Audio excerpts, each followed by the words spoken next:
കുളിപ്പിച്ച് കുട്ടീനെല്ലാം ഉണ്ടാക്കാന്ന് കേട്ടുണ്ടോ? എന്നാ കണ്ടോ, ഈ ബാഗ് ഞാൻ ഓൺലൈനിൽ നിന്ന് വാങ്ങിക്കാൻ ടൈമിൽ വൈറ്റ് കളറായിരുന്നു. വൈറ്റ് കളർ ഞാൻ വാങ്ങിക്കാനുള്ള റീസൺ എനിക്ക് ഇതിൽ പെയിന്റ് ചെയ്യണം എന്നുള്ളതായിരുന്നു. അങ്ങനെ ഞാൻ പെയിന്റ് ചെയ്തതല്ലേ 4 ആളെ കാണിക്കണ്ടേ. അപ്പൊ ഇടയ്ക്കിടയ്ക്ക് ഞാൻ അത് ഉപയോഗിക്കാൻ തുടങ്ങി. അപ്പൊ വൈറ്റ് ബാഗ് ആയതുകൊണ്ട് എന്ത് പറ്റി?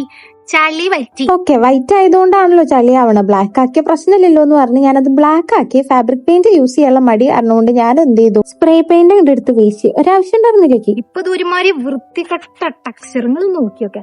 അപ്പുറത്ത് പെയിന്റിങ് ഉള്ളതുകൊണ്ട് തന്നെ ഇത് കളയാന്നുള്ളത് എനിക്കൊരു ഓപ്ഷനേ ആയിരുന്നില്ല. അതുകൊണ്ട് എങ്ങനെയാലും സെറ്റാക്കി എടുക്കണം എന്ന് ആലോചിച്ചപ്പോൾ എന്റെ മനസ്സിൽ ആദ്യം വന്നത് ക്രോഷ ചെയ്ത് സെറ്റാക്കുക എന്നുള്ളതാണ്. അങ്ങനെ ഇരുന്നും കടന്നും മറിഞ്ഞും മണിക്കൂർ കണക്കിന് ക്രോഷ ചെയ്ത് ഞാനൊരു സംഭവം സെറ്റാക്കി എടുത്തിട്ടുണ്ട്.